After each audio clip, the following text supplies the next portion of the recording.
दादा अमजद खान यांची प्रमुख भूमिका असलेला 19 जानेवारी 1979 साली प्रदर्शित झालेला चित्रपट, ज्याला 19 जानेवारी 2024ला 45 वर्ष पूर्ण झाली.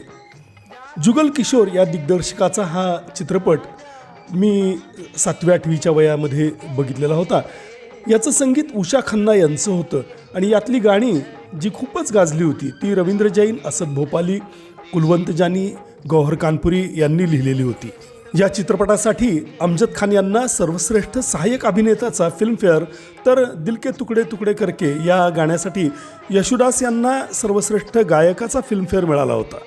या चित्रपटामध्ये अमजद खान यांच्यासोबत विनोद मेहरा, बिंदिया गोस्वामी, जीवन, त्याचप्रमाणे आपले मराठीतले लाडके रमेश देव यांचाही सहभाग होता.